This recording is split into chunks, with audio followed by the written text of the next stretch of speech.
Oke, assalamualaikum warahmatullahi wabarakatuh. Ketemu kembali bersama kami di Tani PSP. Minal aidin wal faizin, mohon maaf lahir batin ya. Selamat Lebaran Idul Fitri bagi teman-teman semuanya yang merayakannya. Mohon maaf lahir dan batin. Nah, hari ini ketemu kembali ya bersama kami. Tepatnya di bulan Syawal ini, saya ingin sedikit nge-review juga seputaran tanaman cabai di sini juga.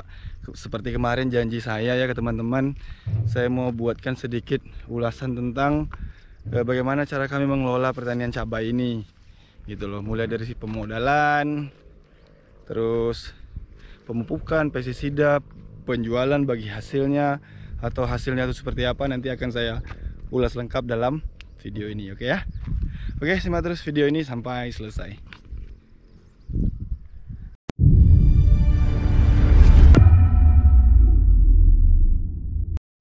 Nah, kalau untuk pertumbuhan cabainya itu bagus ya. Nih, coba teman-teman bisa lihat tuh.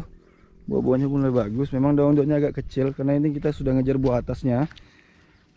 Kalau bunga-bunganya tetap bagus tuh, lihat buah-buahnya tuh. Ini teman-teman bisa lihat ya. Tuh. Tuh. Buah-buahnya pun masih banyak nih, masih banyak buah-buahnya, sama sampai ke bawah sana juga. Kalau bunga-bunganya masih terus tetap berbunga ya. Nggak ada yang inilah nih, kayak ini udah ketinggian kali nih, jadi banyak yang tumbang tuh kayak gini ya. Lebih kurang pertumbuhannya seperti ini aja. Dari sana sama ya, bunga-bunganya itu juga terus bertumbuhan. Kita metik hijau sekarang nih, kayak gini, buah-buah yang kayak gini nih. Ini kan kelihatan nih. Nah, buah-buah yang begini saya petikin hijau karena sekarang selisih harga hijau sama harga merah itu nggak jauh beda, cuman selisih sekisaran 3.000 atau 4.000 perak per kilonya nih. Petikin hijau sama semuanya seperti itu. Kalau untuk pertumbuhannya masih dalam kategori bagus, walaupun daun-daunnya ini agak sedikit kecil ya, tapi bunga-bunganya lebat, buah-buahnya tuh pun lengket. Kalau dari atas kayak gini kan nggak kelihatan nih buah-buahnya tuh, harus kita iningin dikit kayak gini nih. Tuh baru kelihatan buah-buahnya tuh nih. Nah tuh baru kelihatan buah-buahnya. Kalau kayak gini kan nggak kelihatan nih buah-buahnya. Tuh diginiin baru kelihatan buah-buahnya. Buah-buahnya tuh di bawah daunnya tuh. Yang bunga-bunga kemarin saya tunjukin tuh udah jadi buah kayak gini nih. Kalau dari segi daunnya kurang bagus, daunnya kecil-kecil, tapi buah-buahnya lengket. Buah-buahnya alhamdulillah lengket kayak gini nih tuh. Nah, kalau yang kayak ginian ini bisa dijadiin merah, tapi mungkin butuh waktu lagi. Saya sih mikirnya metik hijau aja dulu.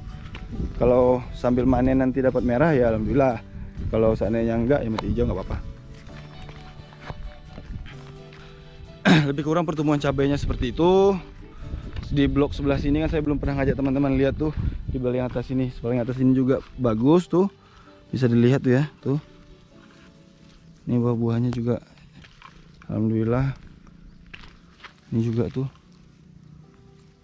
masih kecil-kecil tapi udah bisa dipetikin hijau kayak gini tuh. Dia di dalam-dalam gini buahnya nggak kelihatan karena pohonnya udah agak besar tuh. Padahal ini kan kemarin agak rusak nih, kalau diperhatikan tuh daun-daunnya tuh agak rusak loh nih kalau dilihat tuh. Tapi ya dia terus berbuah aja, kayak gini. Daun-daunnya agak rusak kan, ini kecil-kecil daunnya tuh, tapi buahnya ada tuh. Buah-buahnya tuh lihat tuh, banyak buah-buahnya tuh. Kayak gitu aja sih. Oke, kalau seandainya kita berbicara tentang pemodalan di tanaman cabai ini ya, itu pasti di setiap daerah dan setiap wilayah bertanam cabai ini berbeda-beda, karena beda transportasi, beda ongkos kirim ya, beda harga pestisida, beda harga cabai, beda harga pupuk, dan juga beda lah harga-harga peralatan pertaniannya, kan seperti itu, logikanya seperti itu. Nah, ketepatan saya ini di Kepulauan Riau, memang itu jauh sekali ya. Kepulauan Riau ini posisi saya ini dekat sama Singapura, dekat sama Malaysia. Memang jalurnya itu jalur perdagangan internasional, Tapi untuk barang-barang lokal yang masuk ke tempat kami itu memang agak susah, dan tentunya kalau udah nyampe juga harganya agak mahal. Nah, saya bersumber dari situ, saya ngitungnya dari situ. Jadi bertanam cabai di wilayah kami ini agak sedikit memakan modal ketimbang di tempat yang lain. Tapi nggak sampai ke Papua sana, itu nggak ya. Mungkin di daerah sana mungkin akan lebih mahal lagi gitu. Karena walaupun kita ini di jalur perdagangan internasional, tapi kan kami tetap di Sumatera gitu loh. Nah, kalau saya di sini ya bertanam cabai ini, saya ngitung modal tanamnya itu per satu batang itu 5.000 perak. Per satu batang, per satu tanaman cabai kayak gini 5.000 perak. Itu untuk modal tanamnya. Untuk modal tanamnya sekitar 5.000 perak. Kalau seandainya dengan biaya rokok, terus minyaknya, juga makan kita selama kita mengelola lahan ini, saya ngitungnya itu per batang 7 sampai dengan 8.000 per kilogramnya. Itu kita ngitung HPP-nya itu dari modal di wilayah sini gitu loh. Itu kalau dari segi pemodalannya. Jadi seandainya kita nanam tuh 10.000 batang, ya dikaliin 5.000, berarti modalnya membutuhkan 50 juta sampai ke petikan pertama. Gitu loh. Bukan saya nggak ngitung sampai ini ya, sampai panen selesai. Nggak, panen selesai itu biayanya lain gitu loh. Jadi nanti itu saya jelaskan gimana saya ngaturnya. Yang jelas kalau untuk modal awalnya segitu. Siapin angka-angka 5.000 per batang. Kalau saya di sini, mungkin teman-teman di sana bisa jadi cuma 2.000, 3.000 atau 4.000, bisa jadi. Jadi saya tuh bongkar-bongkaran aja ya. Maksudnya itu saya menjelaskan apa aktualnya kami di sini gitu loh. Nanti kan ini nggak bisa dijadiin panduan tetap, paling tidak bisa dijadikan referensi bagi teman-teman bagaimana cara ngitungnya gitu. Dari mana saya ngedapatin 5.000 per batang di luar biaya makan anggota? Dari mana? Nah, itu tentunya perkalian dari pertama biaya sewa lahan. Kalau seandainya lahan ini bukan milik kita gitu. Pertama. Yang kedua, biaya untuk neraktor lahan. Biaya lahan ini tentunya harus kita traktor dulu, disingkal di rotari. Yang kedua, yang ketiga biaya pupuk dasarnya, gitu. Yang keempat biaya pembuatan bedengannya. Kalau seandainya kita kerjain sendiri ya alhamdulillah berarti nggak ngeluarin modal. Tapi jangan lupa pada saat kita ngerjain sendiri tetap keluar biaya pribadi berarti. Tapi kan biaya pribadi juga harus dicantumkan dalam biaya pengeluaran usaha karena kita melakukan usaha tersebut secara langsung gitu loh. Nah kalau saya di sini tuh pembuatan bedengannya tuh upah gitu, diborongkan gitu. Terus biaya mulsanya dan biaya pemasangan mulsanya, terus biaya bibitnya, terus biaya pengisian polybag semai bibitnya dan biaya penyemaiannya gitu loh. Terus biaya pemindahan ke lahan gitu loh. Terus biaya perawatan, biaya untuk penyiraman minyaknya, terus pestisida, pemupukan seperti itu. Nah, setelah ditotal-total, waktu itu kita bertanam 10.000 batang tanaman cabai. Kita bagikan pengeluaran ini selama 3 sampai dengan 4 bulan bertanam, 4 bulan lah maksimal 4 bulan bertanam. Itu biayanya jatuhnya 5.000 per batang. Gitu loh, 5.000 per batang. Nah, saya ngambil referensinya di situ. Jadi teman-teman nanti kalau mau ngitung biaya modal tanaman cabai ini ya sesuaikan dengan biaya di tempat teman-teman sendiri gitu loh. Contohnya di sini sewa lahan itu ya. Contoh ini nyata-nyatanya tuh. Sewa lahan di sini per satu kali panen itu 3 juta. Per satu kali panen 3 juta. Itu cuman untuk kapasitas tanam 6.000 batang. 6.000 batang. Berarti per 1.000 batang tanaman per 2.000 batang tanaman sewanya 1 juta. Gitu. Karena per 6.000 batang tanaman itu 3 juta. Itu di sini tuh kayak gitu. Terus untuk biaya traktor lahan di sini ya, khusus di sini. Di sini kalau kita untuk traktor bertanam kisaran 10 sampai dengan 13.000, itu biaya traktornya 3.500.000. 3.500.000. Itu belum lagi uang kopi, uang rokoknya kayak gitu. Terus kotoran ayam untuk pupuk dasar gitu ya. Sebelum pupuk dasar ini kita aplikasikan untuk di bedengan, itu kita fermentasi dulu. Kita fermentasi menggunakan trikoge, E4 dan gula pasir. Itu ada juga di video yang saya buatkan. Untuk memfermentasi ini aja kita menghabiskan biaya kisaran 1 juta. Itu baru biaya bahannya, belum biaya beli kohe ayamnya tadi. Kohe ayam tuh dijual di sini mahal gitu loh. Di sini kohe ayam itu satu karung itu 20.000. Satu karungnya 20.000 di sini. Nah, saya untuk bertanam 10.000 batang ya sama teman-teman di sini ya. Ini kan hitungan teman-teman juga nih. Hitungan si Saleh, si Sadan gitu kan. Biasanya mereka tuh yang mengkalkulasi kebutuhan pupuk dasarnya. Untuk bertanam 10.000 batang aja kita membutuhkan 200 karung kotoran ayam. Berarti 20.000 dikali 200 sudah 4 juta. Untuk beli kotoran ayam aja, ditambah biaya fermentasinya 1 juta, berarti sudah 5 juta untuk kotoran ayam aja gitu loh, untuk per 10.000 batang tanaman gitu. Nah, itu baru biaya pupuk dasar, belum nanti TSP-nya. TSP di sini satu karung itu sekitar 400 ribuan gitu loh. Nah, kalau untuk pembuatan bedengan untuk pembuatan bedengan kayak gini, ini kita borongkan gitu. Karena kita tuh jarang ya untuk bertanam cabai itu kita harus buat bedengan sendiri. Kayak si Saleh sama Sadan itu mereka posisinya cuma ngontrol aja di sini. Sama saya gitu, kami cuma ngontrol aja, bagi-bagi kerjaan. Jadi kayak pembuatan bedengan ini kita borongkan. Kenapa? Satu ya, kalau kita dari faktor efisiensi waktu, kalau kita mengelola secara langsung memang biaya agak ditekan, tapi waktu kita yang harusnya bisa mengelola yang lain nggak bisa, karena kita harus mengelola bantalan ini. Makanya kami itu lebih senangnya pembuatan bedengan ini kita borongkan gitu. Itu dari sisi efisiensi waktunya. Kalau dari sisi sosialnya tentu kita membantu orang lain gitu kan. Ya kita borongkan ke orang lain, ya mereka bisa berpenghasilan kan, itu salah satu ya tujuan yang mulia juga seperti itu. Menciptakan beberapa lapangan kerja walaupun kecil gitu loh. Kalau untuk biaya upahnya sendiri, mungkin teman-teman bisa lihat ya kayak gini. Ini dari sini nih, dari sini panjangnya sampai ke sini. Tumbang-tumbang nih, lihat nih.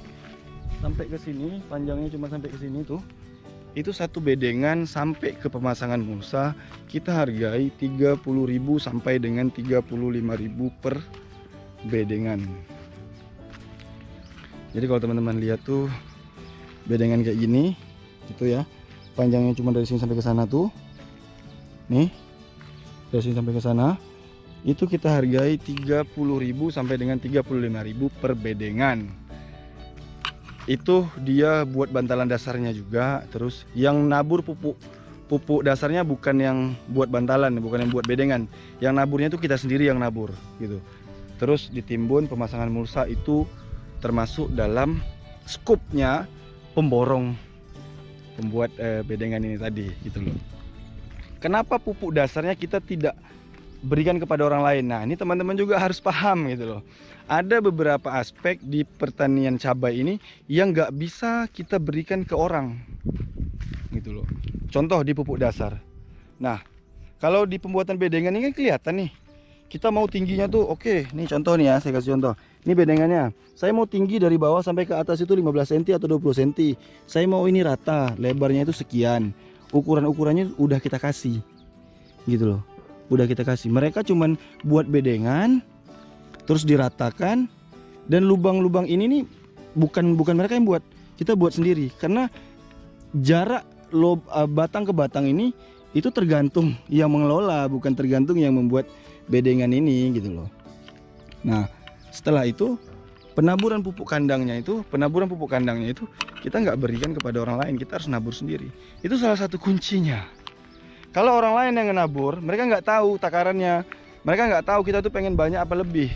Teman-teman harus ngerti loh, pupuk dasar ini sangat berpengaruh terhadap pertumbuhan cabai. Jangan main-main, jangan main-main. Cobalah kalau nggak percaya, kasih pupuk dasarnya sedikit, ya kan? Apalagi unsur hara tanahnya kurang bagus, pH-nya kurang bagus, kasih pupuk dasarnya sedikit, tanami cabai, kerdil cabainya. Kalau seandainya kocornya nggak tepat, pestisidanya nggak tepat, pasti kerdil. Ini pupuk dasar salah satu hal yang berpengaruh terhadap pertumbuhan cabai. Jangan dianggap remeh. Nah, itu baru sampai ke tahap bantalannya. Terus ini cuma sharing ya. Saya nggak bisa berbagi cara manajemen yang bagus, itu saya pun bukan orang manajemen gitu. Tapi saya coba memberitahu kepada teman-teman, gini loh, kami mengelolanya di sini tuh begini loh gitu. Terus untuk pembuatan bedengan tadi sudah. Untuk penyemaian juga kita upah. Upah itu bukan pengisian bibit di traynya, isi bibit di tray sendiri. Pengisian media traynya itu kita borongkan ke ibu-ibu, contohnya seperti itu.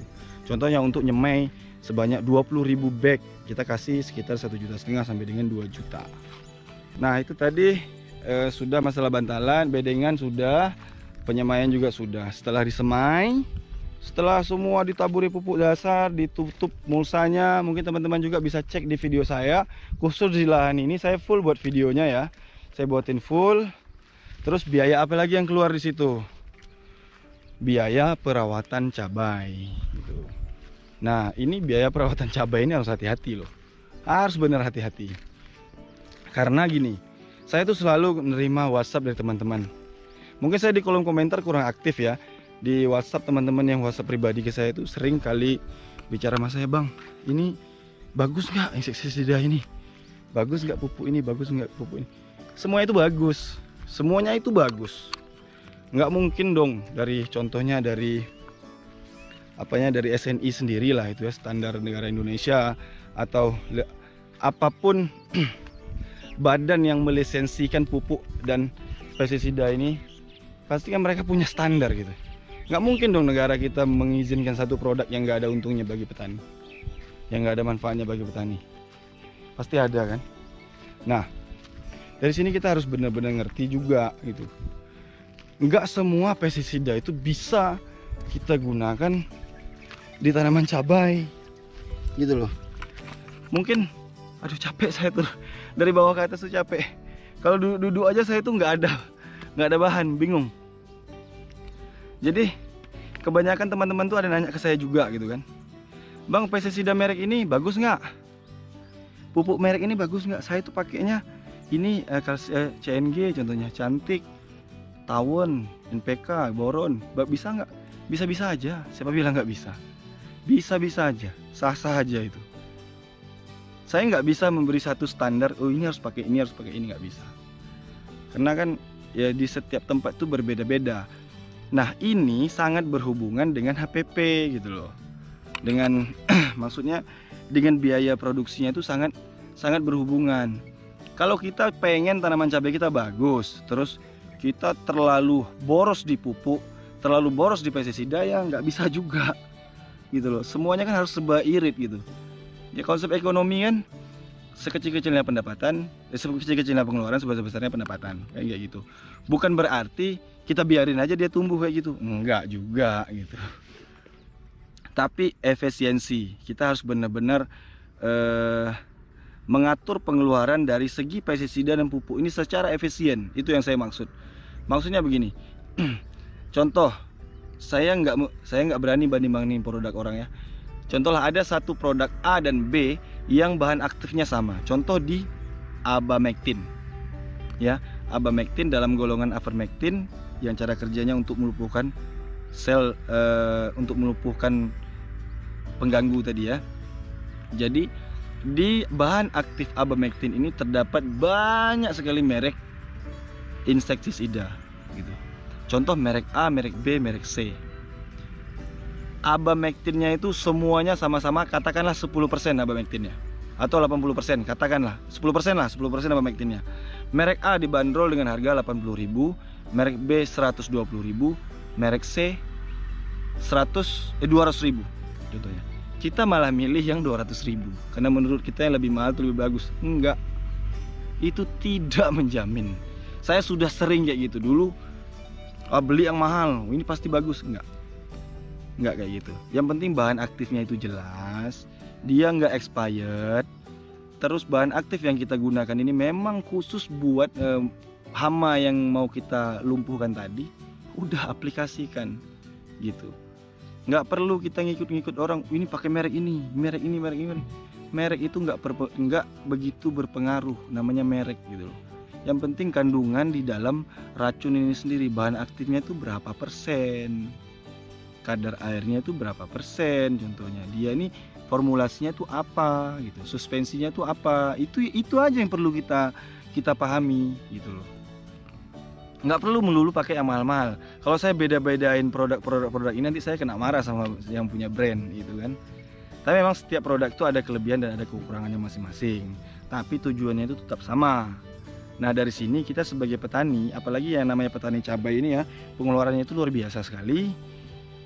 Ya memang harus sedikit agak bijak gitu. Saya nggak merekomendasikan pakailah pestisida yang murah, pakailah yang medium, pakailah yang mahal. Saya nggak merekomendasikan seperti itu. Sesuai kebutuhan dan kemampuan kita aja gitu, nggak usah maksain.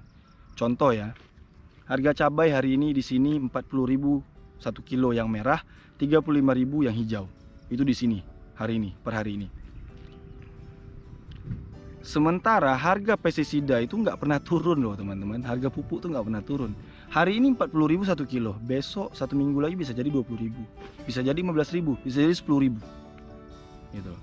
Harga semakin turun, tetapi harga pestisida dan harga pupuk ini nggak pernah turun. Nggak pernah turun. Kita mau minta bantu atas kebijakan pemerintah pun sulit, karena ini persaingan bisnis, susah gitu.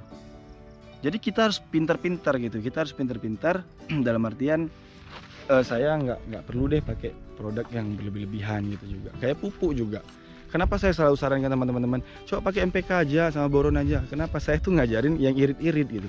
Dulu juga saya pupuknya tuh banyak sekali saya campurin. Pas saya mau ngocor tuh mungkin 3 sampai 4 jenis pupuk yang saya campurin. Setelah saya kalkulasi balik, wah nggak masuk hitung-hitungannya. Pohon cabai tumbuhnya bagus, cantik, ketepatan harga murah. Saya kalkulasikan kembali, ini nggak masuk. Terakhir untungnya tipis dan malas gitu loh. Karena kan begini ya, keuntungan di tanaman cabai ini kalau kita bicara dari segi profit, keuntungan dari tanaman cabai tergantung pertumbuhannya bagus apa tidak, buahnya lebat apa tidak, harga pasar itu mendukung apa tidak, terus pengeluaran kita bisa kita res apa enggak, itu loh.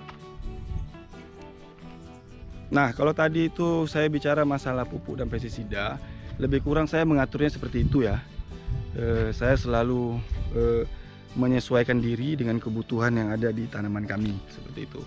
Nah seterusnya bab pengolahan tuh dalam artian human-nya, SDM-nya. Kayak di sini kan ada saya, Saleh sama Sadan. Itu kami cuma bertiga kita ngelola beberapa lahan. Kayak ini satu lahan, di sebelah sana itu nggak kelihatan, itu ada satu lahan lagi mau digarap. Terus di sebelah sana itu ada satu lahan lagi mau kita garap juga. Bagaimana cara kita mengaturnya? Bagaimana cara kita mengelolanya? Begini, saya bicara jujur aja ya. Saya sama Saleh sama Sadan tuh di sini kita sistemnya bagi hasil. Jadi kita modelnya tuh nggak ada bos di sini, nggak ada bos. Bos kita adalah sistem yang sudah kita bangun. Gitu loh. Sistem yang sudah kita bangun ini seperti apa? Oke, skop kerjaan saya di contoh di bab pembelanjaan, skop Saleh mungkin di bab pertumbuhan perawatan gitu, bab si Sadan mungkin di bab lain gitu, contoh ya. Nah kita tidak mencampuri kerjaan masing-masing orang, tapi kita saling melengkapi gitu loh. Saya terkadang juga saya nyemprot, terkadang juga saya mupuk, terkadang saya juga nyiram gitu. Karena kan nggak mungkin kita juga nggak boleh egois gitu loh, nggak boleh egois. Jadi kita bagi-bagi kerjaan dengan sistemnya bagi hasil. Contoh ya, kita tanam cabai kapasitas 10.000 batang, ada hasilnya katakan 200 juta. Atas 200 juta saya ngeluarin modal 100 juta. Kita ya teman-teman ngeluarin modal sekitar 100 juta. Berarti selama 4 bulan ada profitnya 100 juta. Per bulannya berprofit 25 juta. Nah nanti kami bagi-bagi dulu gitu. Kita bagi-bagi dulu. Sana ada profitnya 100 juta gitu kan. Aduh besar kali 100 juta, 10 juta deh gitu. Ada profitnya 10 juta. Modalnya 10 juta dan profitnya juga 10 juta. Berarti kan 100%. Ini saya cerita yang enak-enaknya aja gitu ya. Jadi dari keuntungan 10 juta itu nanti buat saya 2,5 juta, buat Saleh 2,5 juta, buat Sadan 2,5 juta. 2,5 juta lagi kita tambahkan ke modal. Seperti itu. Nah, itu salah satu kunci kenapa pada saat tanaman cabai kami itu gagal, kami masih tetap bisa bertanam. Nah, ini saya kasih tahu caranya ya. Kenapa pada saat cabai ini gagal, kami itu nggak pernah pusing mikirin modal, karena kami itu berprinsip seperti itu. Jadi seandainya kita ada keuntungan 10 juta, 2,5 juta saya, 2,5 juta si Sadan, 2,5 juta si Saleh, 2,5 juta lagi itu masuk ke modal. Tapi ini dalam kategori bersih ya. Bersih itu dalam artian sudah nggak ada pengeluaran-pengeluaran lain lagi.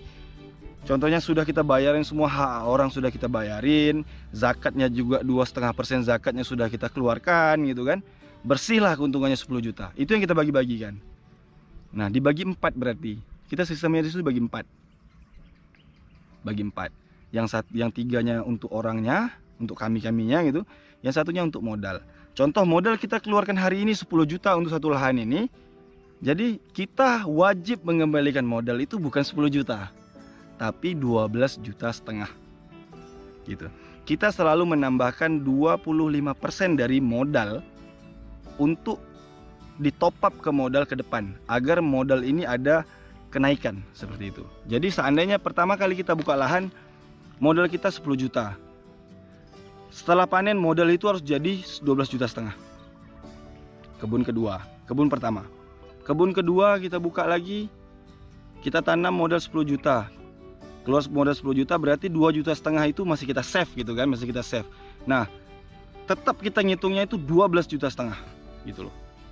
Tetap kita ngitungnya itu 12,5 juta. Nah, di kebun kedua harus mengembalikan modal tuh sebesar 15 juta. Jadi dia tetap berkelipatan 2,5%, 25%, 25%. Kelipatan seperti itu. Sehingga modal kita itu naik terus. Jadi kenapa kami buat sistem seperti ini? Karena pada tanaman cabai ini nggak ada standarnya gitu loh. Kalau katanya oke, rusak ya rusak, hancur ya hancur. Modal tenggelam gitu. Modal kita habis.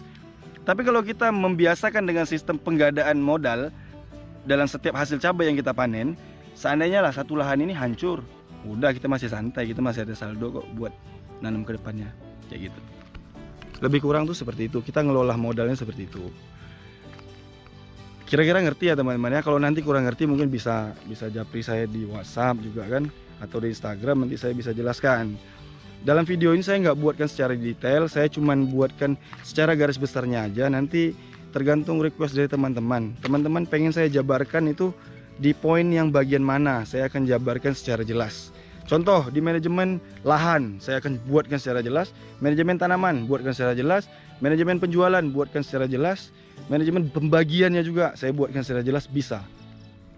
Tapi saya nggak bisa buat kayak video-video lain tuh ada tulisan-tulisannya, saya ngeditnya lama, capek. Saya cuma bisa nyampaikan secara lisan seperti ini aja. Ya mudah-mudahan teman-teman bisa mengerti gitu.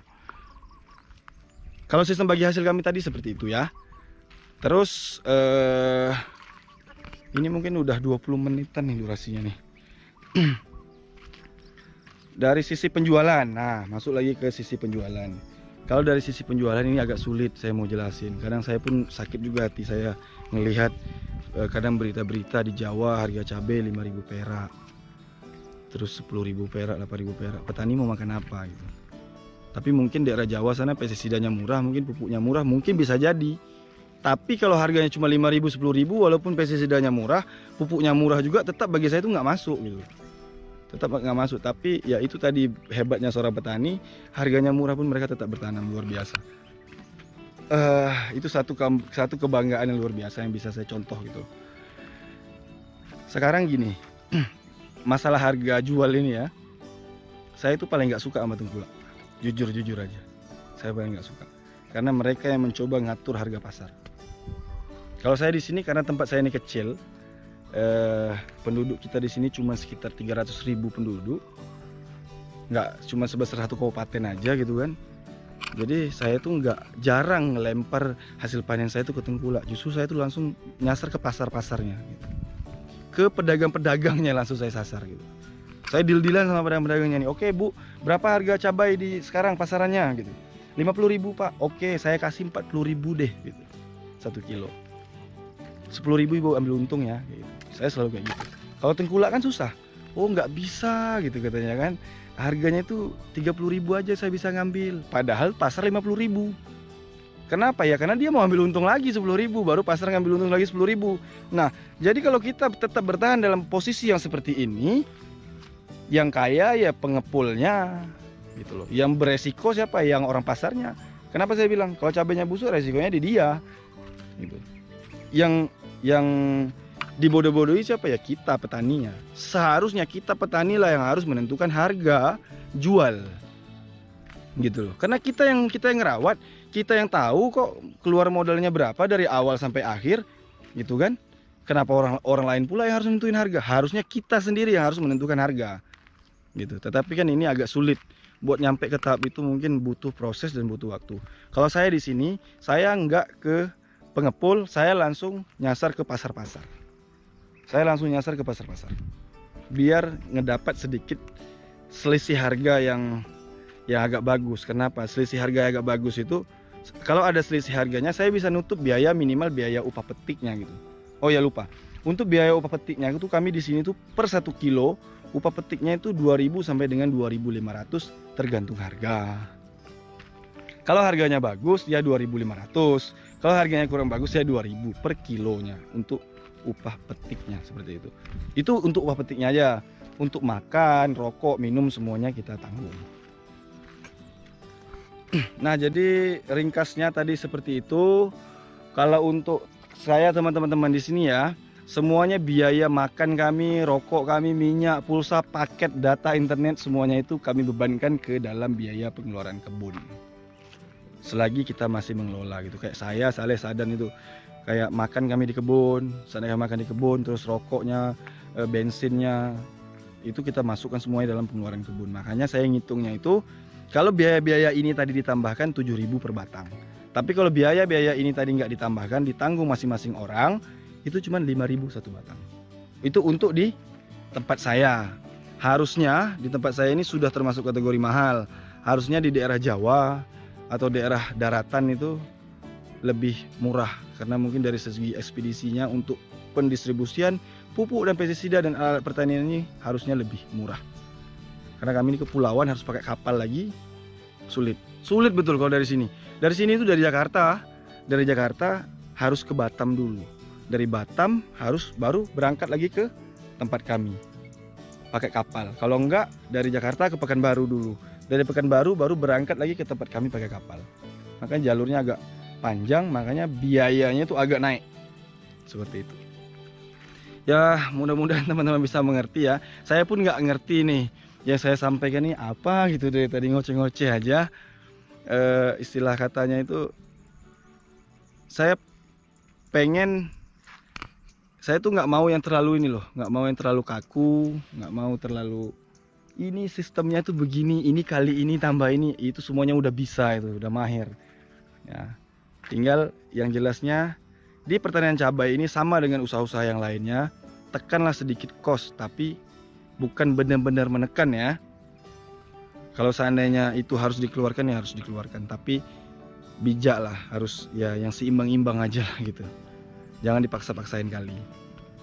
Oke ya, mungkin itu saja video yang bisa saya bagikan dan bisa saya sharingkan ke teman-teman. Mungkin nanti teman-teman bisa follow saya di Instagram untuk lebih lanjut, atau bisa japri saya di WhatsApp. Ada saya letakkan di kolom deskripsi ya. Nanti teman-teman kita bisa sharing di sana, atau di kolom komentar juga bisa.